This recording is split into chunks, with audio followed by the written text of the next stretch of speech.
Who took my New York Times? Not my actual newspaper, but the newspaper my father used to read. It was honest, reliable, for the most part, unbiased. Sadly, someone took that New York Times and replaced it with this sad imposter. On Tuesday the 29th and Wednesday, September 30th, the New York Times published articles falsely claiming, and I quote, Project Veritas releases misleading video, part of what experts call a coordinated effort, unquote. This article is libelous, it's unsubstantiated, and it's misleading. It is full of fabricated claims.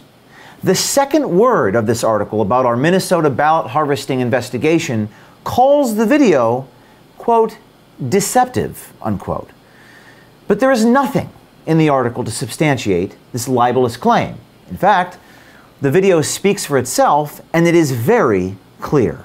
waxaas waa absan baalad salka yaala soo jeedid fiiri waxaas oo dhan soo jeedid waa buuxa gaariyay waa buuxa yaala waxaas kullu waa Jamaal Cusmaan way fiiri 300 clear months soo dhacday oo Jamaal Cusmaan yeah. The article goes on in the first paragraph to say the video was, quote, probably part of a coordinated disinformation effort, unquote. Probably.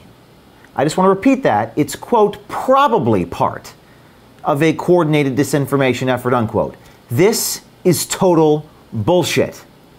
The source for this outrageous claim are some, quote, researchers making conspiracy theory conclusions based on a series of false and unsupported assumptions relying on tweets and posts promoting our Project Veritas video. This is hack reporting and does not belong and should not belong in the New York Times, the old gray lady, the paper of record, all the news that's fit to print. The Times article says evidence of the, quote, probably coordinated disinformation effort, unquote, was based on when Veritas released the ballot harvesting tapes. Quote, Project Veritas released it on Sunday instead, a few hours after the publication of the Times investigation on President Trump's taxes.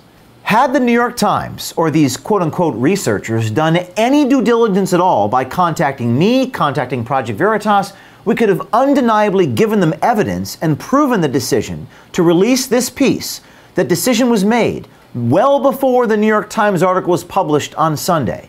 Now, to be absolutely clear, the Project Veritas decision on the timing of the release had nothing to do with the New York Times. Why don't you guys try doing some reporting? Why don't you guys try asking some questions? Why didn't you do your job? There are also claims in the New York Times piece that we didn't use people's names or we had unidentified sources in our report. Well, that's rich. And it's patently untrue. Many, if not most, of the people in the video are named and clearly visible. You can hear their voices. You can see their faces. You can hear the intonation. That's illegal. Why? We don't get illegal. How much are we? That is completely unlike the New York Times Trump tax return story. The Times published that without naming any sources, few on the record interviews, or even one actual document. This isn't hypocrisy anymore. This is pathological. Our attorney at Project Veritas has contacted the New York Times and asked for a retraction. The New York Times response? They say they stand by their reporting. Well, guess what? So do we.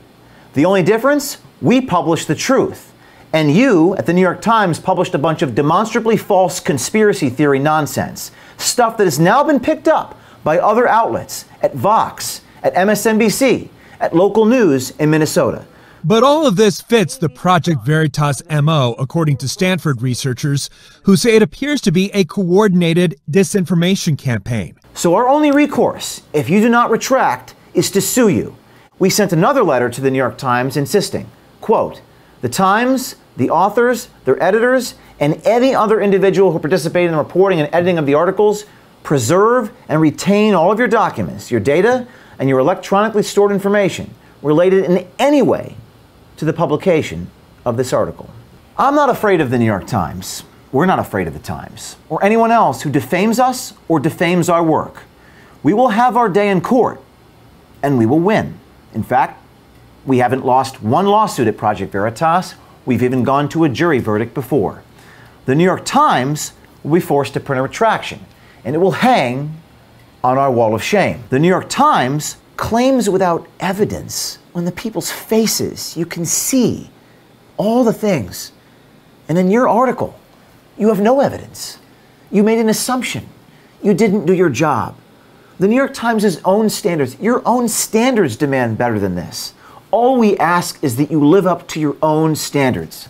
And will someone please give me back the real New York Times?